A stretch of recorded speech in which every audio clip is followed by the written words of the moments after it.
प्रथम प्रश्न है, भारतीय पुरातत्व सर्वेक्षण मतलब एएसआई की स्थापना किस वर्ष की गई थी? तो किस वर्ष की गई थी? तो 1861 में कनिंघम ने इसकी स्थापना की थी। किसने की थी? कनिंघम महोदय ने। ठीक है, चलते हैं अगले प्रश्न पर।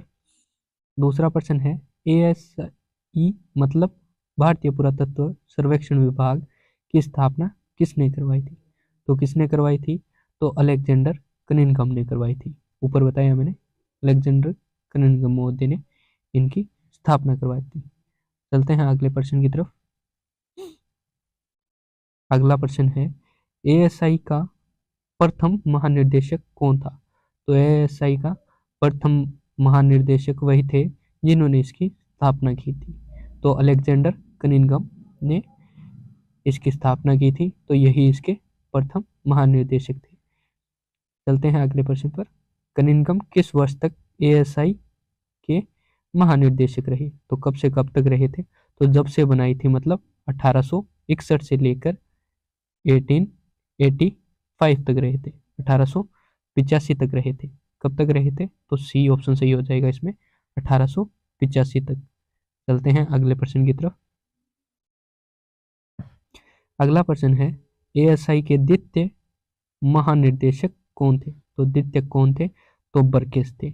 बर्गेस का कार्यकाल था 1886 से, मतलब 85 में कनिंघम ने छोड़ा था, तो 1886 से 1889 तक था। ठीक है, तो बर्गेस थे वो। चलते हैं अगले प्रश्न पर। द्वितीय महानिर्देशक बर्गेस, द्वितीय महानिर्देशक बर्गेस का कार्यकाल लगभग किस अवधि में रहा था? तो किस अवधि में रहा था? मैंने 1886 से 1889 तक बताया आपको, तो इसका ऑप्शन सी सही हो जाएगा, 1886 से 89 तक। ठीक है, चलते हैं अगले प्रश्न की तरफ। अगला प्रश्न है, किस वायसराय ने वित्तीय कारणों से, किस कारणों से? वित्तीय कारणों से 1862 में एएसआई को लगभग बंद कर दिया था। तो हुआ क्या था? 1861 में इसकी स्थापना हुई थी, कनिंघम ने की थी। किसने की थी? कनिंघम ने। फिर क्या हुआ? फिर इसमें बर्गेस ने 1885 में इसका 1886 में कार्यभार संभाला बर्गेस ने। ठीक है, अब इसके बाद में क्या हुआ? 1992 के आसपास, कब? 1992 के आसपास एक अधिकारी आए थे इसके महानिर्देशक, उनका नाम था बक, एडवर्ड बक था। इन्होंने क्या किया? इन्होंने कहा कि जो ये एएसआई है, इसको वित्तीय कारण देते हुए, क्या कारण देते हुए? कि भाई पैसे की कमी है, इसलिए हम ये जो एएसआई है इसको बंद कर रहे हैं। कब कर रहे हैं? 1892 में। किसने कहा था? बक महोदय ने। ठीक है, तो बक महोदय ने किया कहा था, तो ये तो कौन थे? महानिर्देशक थे। कौन थे? महानिर्देशक। जैसे कनिंघम था, बर्गेस था, वैसे ये महानिर्देशक थे। तो इनके समय पर वायसराय कौन था? तो वायसराय था लॉर्ड रिपन। लॉर्ड रिपन 1892 में, 1880 से लेकर 90 से लेकर 1890 से लेकर 1894 तक कौन था? Lord Ripon. ठीक है, चलते हैं अगले प्रश्न की तरफ। 8वां प्रश्न है, 1802 में एएसआई का पुनर्गठन किसने किया? अच्छा, इसने 1892 लिखना है यहाँ पर। 1892 में बक कौन थे? महानिर्देशक थे। इन्होंने किसको भेजी अनुशंसा? लॉर्ड रिपन को। कौन थे ये वायसराय थे। इन्होंने बंद कर दिया। तो अभी जो एएसआई है उसका पुनर्गठन कब हुआ? फिर उसका पुनर्गठन हुआ 1902 में। ठीक है, 1902 में पुनर्गठन हुआ। तो किस वायसराय ने किया? तो लॉर्ड कर्जन ने 1902 में इसका वापस से गठन किया। ठीक है, चलते हैं अगले प्रश्न पर। इसमें है कि 1902 में पुनर्गठित एएसआई के पहले महानिर्देशक तो कौन थे? कनिंघम। ठीक है, दूसरे कौन थे? बर्गेस। तीसरे कौन थे? बक थे। लेकिन पुनर्गठन के बाद 1902 में, पुनर्गठन के बाद एएसआई के पहले महानिर्देशक कौन थे? तो कौन थे? John Marshall. जॉन मार्शल 1902 से लेकर 1928 तक इसके महानिर्देशक रहे। कब से कब तक रहे? 1902 से 1928 तक। ठीक है, चलते हैं अगले प्रश्न पर। जॉन ब्रेटम और विलियम ब्रेंटम अर्थात ब्रेंटम बंधु कौन थे? ब्रेंटम बंधु किस पद से जुड़े हुए थे?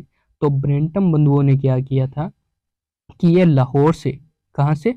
लाहौर से कराची, लाहौर से कराची, कराची की कौन सी मूवी आई है, लियारी पर बनी है, जो बताओगे आप मुझे।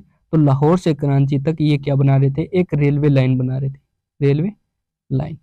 ठीक है, जब ये रेलवे लाइन बना रहे थे 1856 में, तो इनको क्या मिलता है? इनको मिलती है इंटे, इंटे मिलती है। इंटे किसकी मिलती है? हड़प्पा सभ्यता की, हड़प्पा सभ्यता की इंटे मिलती है। और ये क्या करते हैं, इन इंटों का यूज किसमें कर लेते हैं? रेलवे ट्रैक को बनाने में। ठीक है, रेलवे ट्रैक को बनाने में कर लेते हैं। ठीक है, तो इन्हीं ब्रेंटम बंधुओं के बारे में पूछा गया है कि ये किस पद से जुड़े हुए थे?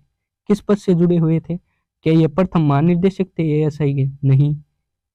क्या ये गवर्नर जनरल थे? नहीं। क्या ये इतिहासकार थे? नहीं। ये तो कौन थे? रेलवे लाइन कॉन्ट्रैक्टर, इसलिए तो रेल लाइन बिछा रहे थे लाहौर से कराची के मध्य। तो ये कौन थे? Railway line constructor. चलते हैं अगले प्रश्न की तरफ। अगला प्रश्न क्या है?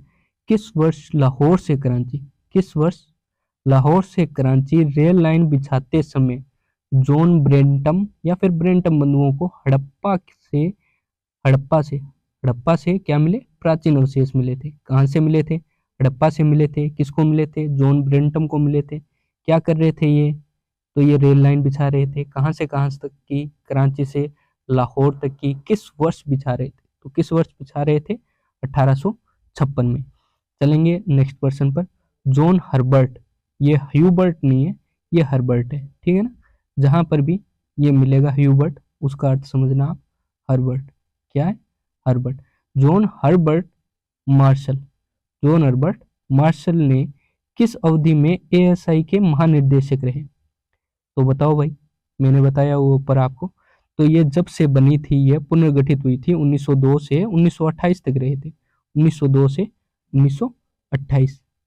चलेंगे अगले प्रश्न पर।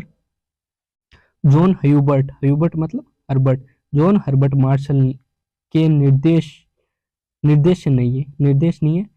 जॉन हर्बर्ट मार्शल के निर्देशन में किस सभ्यता की खोज हुई? तो किस सभ्यता की खोज हुई? तो इसका सही ऑप्शन है ऑप्शन बी, हड़प्पा सभ्यता की। अगला प्रश्न है, जॉन हर्बर्ट मार्शल के निर्देशन में सबसे पहले किस स्थल की, कौन सी सभ्यता की खोज हुई? सभ्यता तो हड़प्पा थी, और स्थल कौन सा था? तो स्थल भी कौन सा था? हड़प्पा ही था। सर्वप्रथम हड़प्पा सभ्यता का कौन सा स्थल खोजा गया? हड़प्पा स्थल। ठीक है, चलेंगे अगले प्रश्न पर। हड़प्पा के बाद मार्शल के समय, हड़प्पा के बाद मार्शल के समय किस स्थल की खुदाई से सिंधु सभ्यता की पुष्टि और विस्तृत रूप सामने आया? ठीक है, हड़प्पा के बाद में ऐसा कौन सा स्थल था मार्शल के समय जिसकी खुदाई की गई थी? ठीक है, और जिसके बाद में सिंधु घाटी की सभ्यता की पुष्टि हुई और वो विस्तृत रूप से सामने आई थी। कौन सा था? तो मोहनजोदड़ो था। तो ये मोहनजोदड़ो की विस्तृत खुदाई कब की गई थी, सॉरी खुदाई कब की गई थी?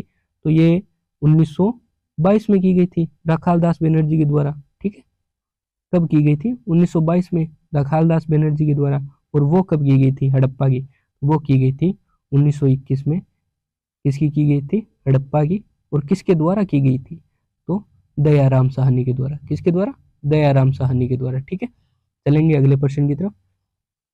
अगला प्रश्न है, एएसआई के बंद होने के बाद, एएसआई के बंद होने के बाद पुनर्गठन में लॉर्ड कर्जन की मुख्य भूमिका क्यों मानी जाती है? क्यों मानी जाती है गठन करने में? केवल स्मारकों का सूचीकरण करने के लिए? नहीं, ये तो गठन करने की कोई बात ही नहीं हुई। पुरातत्व विभाग को स्थायी सरकारी संस्था बनाने के लिए, ये सही है। इसने क्या किया? पुनर्गठन करते हुए इसने पुरातत्व विभाग को एक स्थायी सरकारी संस्था के रूप में निरूपित कर दिया था। केवल संग्रहालय खोलने के लिए? नहीं, पुरातत्व का ऐसा कोई उद्देश्य ही नहीं था। संग्रहालय तो बाद में खोलेंगे। कब खोलेंगे? जब कोई चीज ढूंढ लेंगे। उसको ढूंढने के लिए क्या बनाया गया था इसको? पहले स्थायी सरकारी संस्था। ठीक है, भारतीय इतिहास पुस्तकों का लेखन, ठीक है, ये भी है, परंतु मुख्यतः क्या है? पुरातत्व विभाग को स्थायी सरकारी संस्था बनाने के लिए। ठीक है, चलेंगे अगले प्रश्न की तरफ। अगला प्रश्न है, कनिंघम से लेकर मार्शल तक की खोजों का संयुक्त प्रभाव क्या था? संयुक्त प्रभाव क्या था? तो केवल बौद्ध धर्म नहीं, जहां पर केवल आ गया ना वहां पर तो ये होगा नहीं। केवल बौद्ध धर्म का इतिहास अध्ययन नहीं, बौद्ध का नहीं, हम मार्शल के बारे में सबसे ज्यादा क्या, कौन सी सभ्यता की खोज का प्रमाण मिलते हैं? तो हड़प्पा सभ्यता का इन्होंने खोज किया था। और ये कौन सी सभ्यता थी? ये आद्य ऐतिहासिक काल की सभ्यता थी। आद्य आद्य ऐतिहासिक, ठीक है ना, आद्य ऐतिहासिक काल की सभ्यता की इन्होंने खोज की थी। तो केवल बौद्ध धर्म ने तो नहीं की थी, बौद्ध धर्म की तो कनिंघम ने की थी खाली, ठीक है। भारत के प्राचीन नगरों का पुनर्विनाश भी नहीं होगा। क्यों? क्योंकि इन्होंने ऐसा कुछ काम नहीं किया था। इन्होंने तो क्या किया था कि नगरों को खोजा था और भारत को बताया था कि प्राचीन काल में भी आपके यहाँ नगर थे, ठीक है। तो ये भी नहीं होगा। चलते हैं अगले ऑप्शन की तरफ। प्रागैतिहासिक से ऐतिहासिक काल तक के पुरातात्विक क्रम की स्थापना। हाँ, यह सही है। इन्होंने क्या किया था कि प्रागैतिहासिक काल मतलब पाषाण काल से लेकर ऐतिहासिक काल, ऐतिहासिक काल में आ जाती है वैदिक सभ्यता, ठीक है, जहाँ के प्रमाण हमारे को लिखित रूप में मिलते हैं। तो इसने क्या किया था? प्रागैतिहासिक काल से ऐतिहासिक काल तक के पुरातत्व क्रम की स्थापना कर दी थी। और बीच में क्या स्थापना कर दी थी? हड़प्पा सभ्यता को उजागर कर दिया था। इन्होंने बताया कि प्रागैतिहासिक काल में जहां भारत में पाषाण से उपकरण बनाए जाते थे, धीरे धीरे क्या हुआ, एक ऐसी सभ्यता आई जिसको हम हड़प्पा सभ्यता के नाम से जाना जाते हैं। उसने नगरों का विकास किया, उसके बाद में ऐतिहासिक सभ्यता आई, ठीक है ना। तो इसका सही ऑप्शन क्या होगा? प्रागैतिहासिक से ऐतिहासिक काल तक के पुरातात्विक क्रम की स्थापना करने के लिए इनका संयुक्त प्रभाव था। चलते हैं अगले प्रश्न की तरफ। हड़प्पा और मोहनजोदड़ो की खुदाइयों से भारतीय इतिहास को कौन सा महत्वपूर्ण निष्कर्ष निकलता है? कौन सा निष्कर्ष निकलता है भाई? देखो बताओ। भारत में सभ्यता की शुरुआत केवल वैदिक काल से होती है? नहीं, वैदिक काल से सभ्यता की शुरुआत नहीं होती है। शुरुआत होती है सिंधु घाटी सभ्यता से, SS से। किसे? सिंधु घाटी सभ्यता से, सिंधु सभ्यता से, ठीक है। दूसरा, भारत में एक प्राचीन नगरीय सिंधु घाटी सभ्यता विद्यमान थी। भारत में कोई प्राचीन नगर नहीं था। क्यों नहीं थे? सिंधु घाटी सभ्यता में थे नगर। भारतीय सभ्यता पूरी तरह से यूनानी प्रभाव से बनी हुई थी? नहीं, भारतीय सभ्यता जो थी वो अपने में एक अलग पहचान ली हुई थी। तो इसका सही ऑप्शन हो जाएगा बी, भारत में एक प्राचीन नगरीय सिंधु घाटी सभ्यता थी। इससे एक और क्वेश्चन निकल रहा है कि जो सिंधु घाटी सभ्यता थी वो कौन सी सभ्यता थी? नगरीय सभ्यता थी। चलते हैं अगले प्रश्न की तरफ। 19वां प्रश्न है, अलेक्जेंडर कनिंघम को किस उपाधि से जाना जाता है? तो इन्होंने क्या किया था? ASI की स्थापना। किसकी स्थापना? ASI की, जिसको हम क्या कहते हैं? भारतीय पुरातत्व विभाग के, भारतीय पुरातत्व विभाग भी कहते हैं उसको हम। इन्होंने किसने की थी? अलेक्जेंडर कनिंघम ने इसकी स्थापना की थी। तो इसको हम क्या कह सकते हैं? भारतीय इतिहास का जनक? नहीं कह सकते। भारतीय भूगोल का जनक? नहीं। इन्होंने पुरातत्व में काम किया था। किसमें किया था? पुरातत्व में। भारतीय समाजशास्त्र के जनक? नहीं। इन्होंने किसने काम किया था? पुरातत्व में। तो इसको क्या कहते हैं? भारतीय पुरातत्व का जनक। किस लिए कहते हैं? क्योंकि इन्होंने ASI की स्थापना की थी। कब की थी? 1861 में स्थापना की थी, ठीक है। अगला प्रश्न पढ़ेंगे। अलेक्जेंडर कनिंघम द्वारा भारत में संगठित पुरातात्विक कार्यों के लिए किस संस्था की स्थापना की गई थी? अभी बता दिया मैंने ऊपर। किसकी स्थापना की गई थी? ASI की, पुरातत्व सर्वेक्षण विभाग की स्थापना की गई थी। कब की गई थी? 1861 में। चलेंगे अगले प्रश्न की ओर। अलेक्जेंडर कनिंघम ने पहली बार हड़प्पा में मुहर किस वर्ष प्राप्त की? तो अब मैं बता दूं, जो कनिंघम थे वो हड़प्पा में 3 बार गए थे, 1853, 1856 और 1872 और 73 में, ठीक है ना। 72-73 2 साल रुक के आए थे। इस टाइम 1 साल 56 में और 1 साल 53 में, ठीक है ना। तो पहली बार कब की गई, कब मुहर प्राप्त की थी इन्होंने? जब पहली बार गए होंगे तभी प्राप्त की होगी। तो 1853 में इन्होंने ये मुहर प्राप्त की थी। तो इसका कौन सा ऑप्शन सही है? दूसरा नंबर ऑप्शन। चलेंगे अगले प्रश्न पर। अलेक्जेंडर कनिंघम ने हड़प्पा में परीक्षण उत्खनन किन वर्षों में किया था? अच्छा, इसका परीक्षण उत्खनन का अर्थ है कि विस्तृत उत्खनन किया था। क्या किया था? एक विस्तृत उत्खनन किया था। उत्खनन विस्तृत किया था। ठीक है, ये कब किया था? तो ये किया था इन्होंने 56 और 72 73 में। 56 कहाँ पर है? ये रहा 56।